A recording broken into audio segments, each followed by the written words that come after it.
understand the moment and the leadership that's needed to respond to it. Thank you very much for this question and for this conversation. Welcome to House of Kosovo. It's a great honor and pleasure to have you here.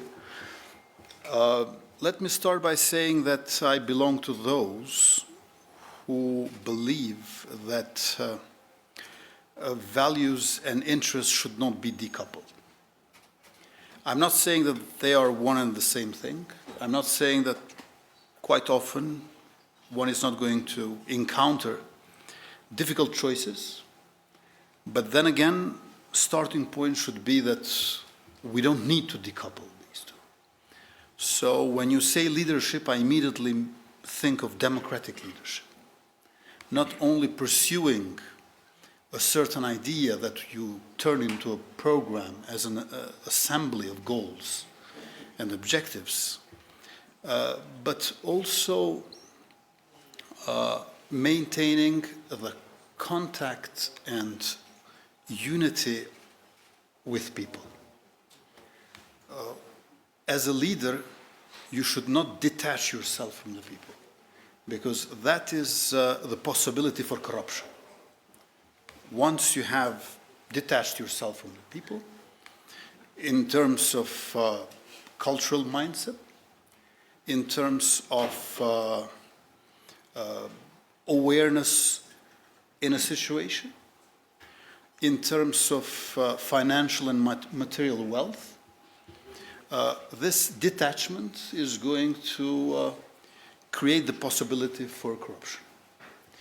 Therefore, democratic leadership implies ideas that you pursue, but at the same time, it implies a sense of community and togetherness with people with whom you are trying to implement a certain program with a plethora of projects and activities. Therefore, it must be a democratic leadership, because it has to be together with the people. You know, people might still do well without politicians, but politicians have no meaning without people. And one should bear this in mind all of the time. So if you have this consciousness that I'm advocating for, then you have to cohabitate with a certain schisma within yourself as individual. Democratic leader is someone who is so democratic that almost not really a leader, is a leader who understands that actually is following the people, not only leading them. So perhaps this schisma is not the one that enables anymore to talk about leader as individual. It's like almost individual. Don't misunderstand me, it's still you. But you that cohabitates with this schisma, with this crack within subject of yours, that you're supposed to lead, but actually you are so democratic in leading, so much attached to the people that you're almost following and people are leading. How So does this is what I believe is what we need both in times of crisis and when we don't have it. So we have a moment here that's not a crisis, but it's a moment of extraordinary transition and change. How much pressure does that put on the model you just described? Of course, pressure is vast, but then again, if you are a democratic leader, you don't think of yourself as alone. Precisely by being a democratic leader, you think yourself as part of a team, as part of a community and a collective, depending on activity and project. But a democratic leader never feels alone.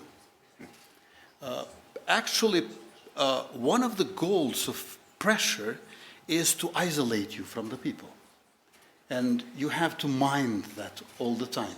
But as long as you are close with people and you put public interest at first, you care about social well-being of your country, you distribute and redistribute wealth, you understand that economic growth is not economic development, and economic development is not by itself economic progress, but you have to intervene, and always the whole is the starting point of your thinking and as a goal, then there is no pressure that one cannot withhold, because it's not only you who is being pressured. So I think this is what I could more or less try to rather describe than explain what I think that democratic leadership is. Professor Freud, in terms of this moment, it's not without precedent, but it has a scale and dimensions that we possibly haven't seen before in terms of technological innovation and how it's reshaping society and putting pressure on democracy. Can you help us to understand this moment in time and what we're seeing with AI and all that it brings in the context of the arc of history, and perhaps reflecting on some of the comments from the Prime Minister? Well, thank you first of all to the House of Kosovo, and thank you to the Prime Minister for the honor. It's a real pleasure to be here with you today. So I think the Prime Minister made an important point, which is about democratic participation.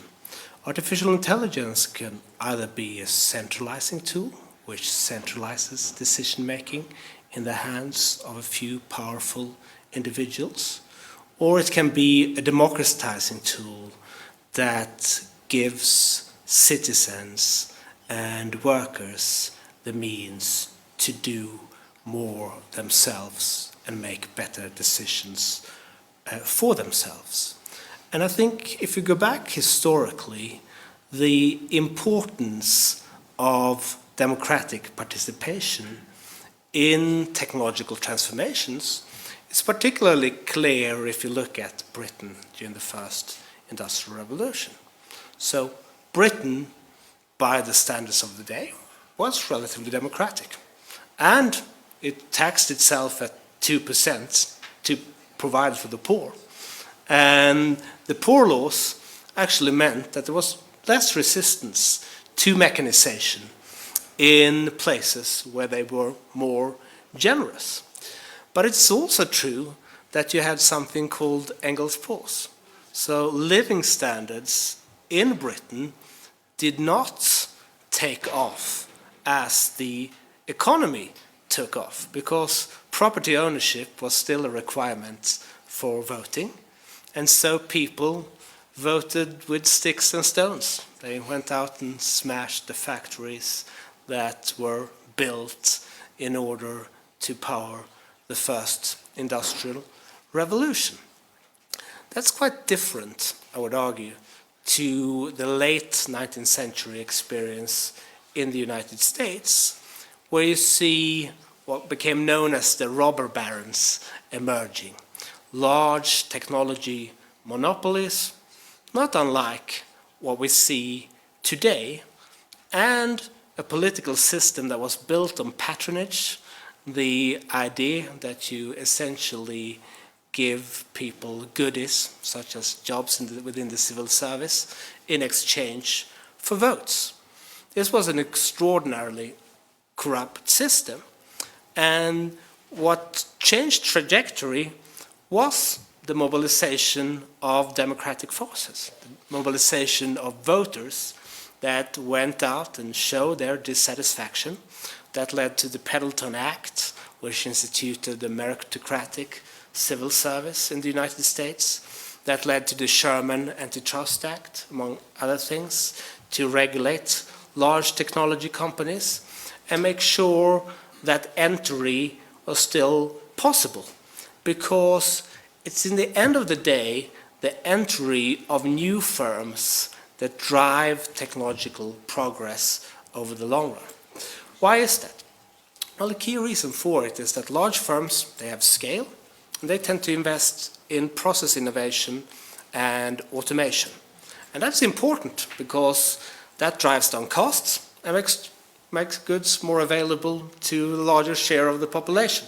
And so it is important that firms are committed to scale as long as they don't engage in anti-competitive behavior. But smaller firms that don't have scale, their advantage is building new products, creating new types of industries. And those are the ones that are most important over the long run for both jobs and growth.